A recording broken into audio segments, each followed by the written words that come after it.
Assalamualaikum warahmatullahi wabarakatuh. Salam sejahtera untuk kita semua. Sahabat tani dimanapun berada, berjumpa lagi dengan saya Husein alias Pak Uci, petani dari Sumbawa, Nusa Tenggara Barat. Pada kesempatan kali ini kegiatan saya melakukan proses penyepraian atau penyemprotan sekaligus pemupukan. Ya, jadi pemupukan ini kita lakukan, kalau biasanya kita harus gotong karung dengan menggunakan pupuk, baik itu pupuk kimia ataupun pupuk kandang. Namun kali ini cukup dengan hanya membawa alat semprot dan juga menenteng satu botol ini, semua kebutuhan itu cukup sahabat tani. Dan sebelum saya lanjutkan, kepada sahabatku semuanya, mohon dukungannya dengan menekan tombol like dan subscribe. Bagi yang belum subscribe, jangan lupa juga like-nya. Jika berkenan juga bisa di-share dan komen. Nah sahabat tani, langsung kita mulai. Di depan saya ini ada pupuk organik cair dan pupuk hayati cair. Jadi pupuk organik cair AGS dan pupuk hayati cair ini ada 3 jenis. Ada yang khusus untuk masa vegetatif, ada untuk masa generatif, dan juga ada untuk kombinasi. Jadi ada untuk penyepraian, dan kombinasi ini manfaatnya lebih banyak, termasuk juga kita melakukan pembibitan sahabat tani, merendam bibit. Bisa kita lakukan dengan ini, atau berbagai macam jenis tanaman bisa dimanfaatkan dengan ini sahabat tani. Dan ini nanti akan saya bahas khusus masalah pupuk ini. Namun pada kali ini lebih saya bahas ke arah cara kita mengaplikasikannya sahabat tani. Ini di tangan saya ini nomor 1 yang masa vegetatif, dan nomor 2-nya untuk generatif, dan nomor 3-nya untuk kombinasi. Dan di sini sahabat tani, untuk komposisi makro dan mikronya ini sangat lengkap sekali, mulai dari nitrogen, fosfat, kalium, besi, tembaga, seng, mangan, magnesium, dan lain-lain semuanya lengkap sekali. Bahkan termasuk pH tanahnya juga ada, kemudian si organiknya juga ada. Jadi lengkap semuanya, cukup dengan kita lakukan penyepraian.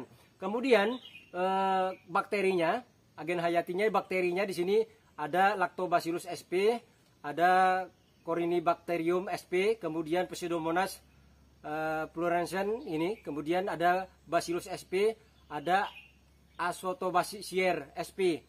Jadi bakterinya cukup banyak.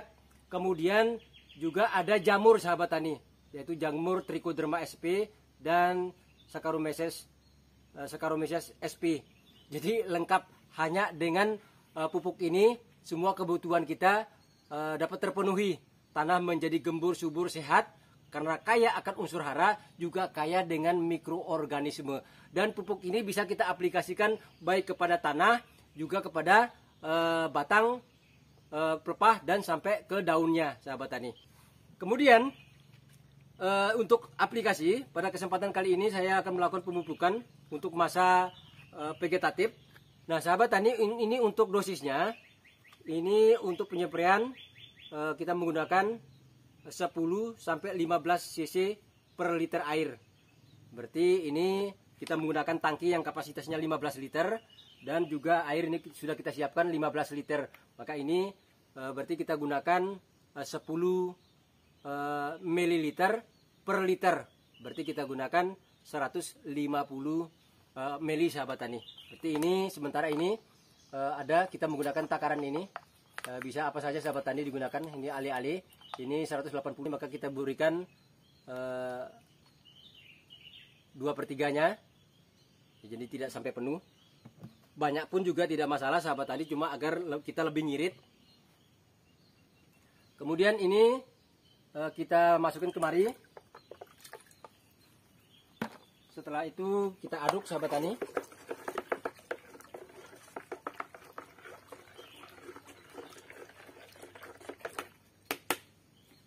Dan setelah kita lakukan pengadukan,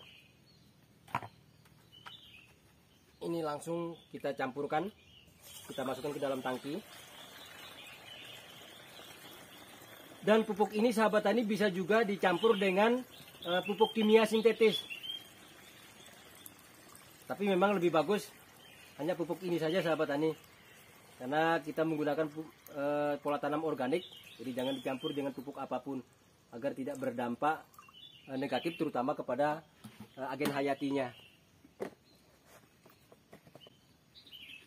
Oke sahabat tani, bagaimana cara kita melakukan penyepraiannya? Yuk.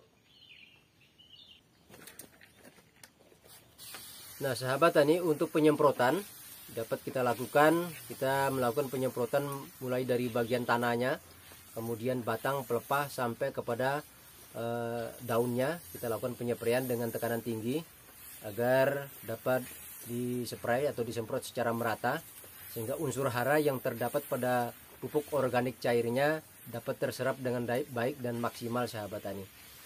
Kemudian untuk penyemprotan ini bisa kita lakukan di pagi hari yang bagus sebelum jam 8 dan sore hari setelah jam 4 sahabat tani, agar mikroorganisme atau agen hayati yang terdapat pada pupuk ini tidak mati dan dapat bergerak berjalan sebagaimana yang kita harapkan. Kemudian adapun penyepraian dapat kita lakukan secara rutin 1 minggu sekali, maksimal 10 hari sekali kita lakukan penyepraian agar pertumbuhannya lebih maksimal sahabat tani. Nah, dengan cara kita melakukan proses pemupukan dengan menggunakan pupuk organik cair ini, jika kita lakukan secara rutin mulai dari proses penanaman, perendaman bibit sampai kepada proses perawatannya sahabat tani. Nah, dengan memanfaatkan pupuk ini, bahkan cita rasa dari buah pisang pun akan berbeda dibandingkan rasa pisang sebelumnya. Jadi akan lebih manis sahabat tani. Jadi kalau kita melakukan suatu proses pemupukan rutin, dan di samping itu tentu memberikan dampak yang sangat bagus sekali untuk tanah kita, tanaman kita, dan juga endingnya adalah kepada kesehatan kita manusia yang mengkonsumsi daripada bahan-bahannya. Untuk itu yuk sahabat tani, kita kembali bercocok tanam secara organik agar hasil yang kita harapkan dan terutama lahan kita, area perkebunan kita tetap sehat jika dibandingkan kita harus ketergantungan kepada pupuk kimia sintetis sahabat tani. Nah sahabat tani, untuk kita melakukan penyemprotan mulai dari tanahnya. Nah kalau ininya pisangnya agak tinggi, ini bagian ujung semprotnya, ini dari seperti ini. Kemudian ini kita setel agak terbuka biar daya jangkaunya lebih jauh. Nah seperti ini sahabat tani, sehingga sampai seluruh daunnya bisa terkena. Oke sahabat tani, itu saja untuk perjumpaan kita kali ini, bagaimana cara melakukan proses penyemprotan dengan menggunakan pupuk organik cair dan pupuk hayati cair. Terima kasih atas segala perhatiannya dan mohon maaf atas segala kekurangannya. Wassalamualaikum warahmatullahi wabarakatuh. Salam sejahtera dan sukses selalu untuk kita semua.